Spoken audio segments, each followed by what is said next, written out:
สวัสดีอันนี้ก็จะเป็นบรรยากาศที่ว่าเฮากำลังรับเสื้อที่จะไปเฮ็ดเวียกอยู่เกาหลีเนาะอันนี้จะเป็นขั้นตอนแบบสุดท้ายแล้วหลังจากที่ว่าเฮาซื้อผ่านอาจารย์เลือกผ่านแล้วก็เฮ็ดทุกอย่างมาแล้วก็ขั้นตอนนี้มาขั้นตอนที่ว่ามารับเสื้อเนาะหลังจากได้รับเสื้อแล้วเฮาก็สิไปเดินทางนี่ก็จะเป็นมือของที่เฮาเดินทางไปเนาะก็จะมีแบบพี่น้องหลายๆคนมา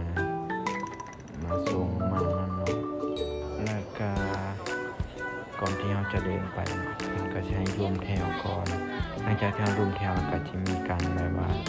กดกระเป๋าเนาะทุกคนตอนที่กดกระเป๋าซึ่งกระเป๋ามันบ่ให้เกิน20โลก็สิประมาณนี้เลยอันนี้ก็จะเป็นที่ว่าทางตอนที่ว่ายืนแถวรวมของใดอยู่ที่สนามบินดอนไตเนาะนี่ก็จะเป็นขั้นตอนที่ว่ากำลังกดเครื่องเนาะเพิ่นก็ตรวจเช็คเครื่องว่าเฮามีอันใดที่ว่าไปแบบผิดกฎหมายบ่อย่างเช่นพวกของแบบของกินที่ว่าเป็นเนื้อแน่นอนเอาไปบ่ได้เนาะอันนี้ก็จะเป็นตอนเตรียมแล้วเนาะยืนถ่ายรูปแล้วก็จะขึ้นยนต์จักหน่อยเนาะเบิ่งกันเลยนี่เลยหลังจากที่ว่าเฮาขึ้นมาหาก็นั่งรอท่าประมาณชั่วโมงกว่าเนาะเฮารอท่าเกี่ยมจะขึ้นยนต์แล้วก็บินไปที่สนามบินอินชอนเนาะนี่เลยสนามบินอินชอนที่เกาหลี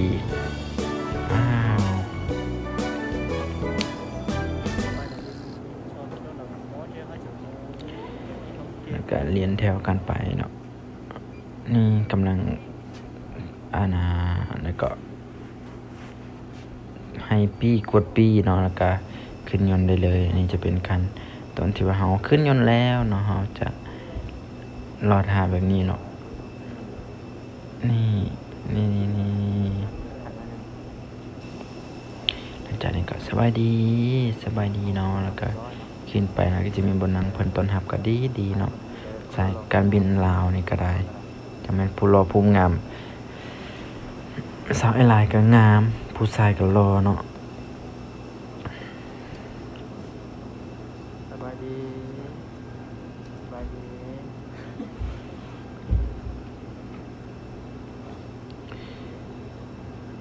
นี่ก็จะเป็นที่ว่าเฮาขึ้นไปแล้วเนาะขึ้นแล้วกลับไปเบิ่งบอนนั่งเกาหลายคนเติบนี่จะเป็นครั้งแรกเลยที่ว่าเฮาขึ้นยนต์เนาะคิดว่ามันสิน้อยแต่ทางในมันโคตรหลายโคตรขึ้นได้หลายคนแบบโหตกใจอีหลีตอนยนต์ขึ้นนี่ก็แบบหัวใจสิวายเพราะว่ามันเป็นประสบการณ์แรกที่เฮาขึ้นเครื่องบินนี่พนักงานเพิ่นก็รองามแฮงเนาะไปเลย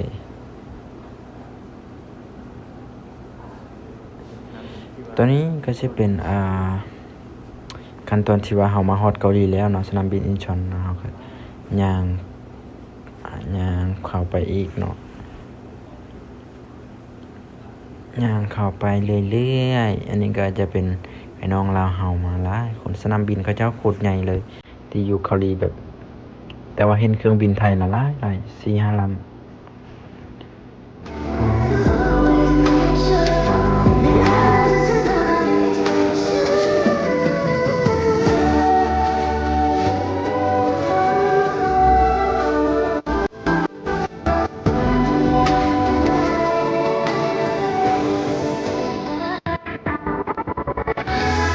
มาเบิ่งวิวบรรยากาศท้องฟ้าเนาะโคตรงามเลยแบบถ้าก็เห็นมันเป็นก้อนเมฆอยู่ลุมแล้วเฮาขึ้นเถิงมันมีช่วงนึงที่ว่ายนต์กำลังจะลงแล้วมันกระทบกับอากาศอยู่พื้นเนาะพื้นตัวนี้แหละพื้นก้อนเมฆนี่แหละเพราะว่ามันมีลมแรงมันสั่นจุ๊บให้เราแบบตกใจ ลากานี่เลยเนาะมาต่อที่สนามบินที่เกาหลีเฮาก็มาฮอดนี่เฮาก็ยืนเรียนแถวคือเก่าหลังจากนั้นแล้วก็จะมีพนักงานมาเช็คชื่อเนาะซึ่งทีมเฮาตัวนี้หันก็ขาดผู้หนึงซึ่งผู้นั้นหันรับบ่สบายโคตรเสียดายเลยเงินก็เสียแล้วเนาะและสุขภาพ บ่สบายจังซี่นี่โอ้เสียดายเงินเสียหลายพยายามให้ทุกคนรักษาสุขภาพมาหลายๆเด้อเพราะว่าภัยที่ว่ากำลังจะเดินทางหรือว่าภัยที่ถึกนายจ้างเหลือแล้วเนาะให้รักษาตัวเองรักษาสุขภาพบ่ให้มีอีหยังเกิดขึ้นนี่เฮาก็ย่างไปเนาะย่างไปเรื่อยๆย่างไปแล้วก็ไปแจ้งบินแม่นบ่ฮู้คือกันไปแจ้งอิหยังบ่ฮู้แหละไปเอาแม่นน่าจะแม่นไปแจ้งปีเนาะ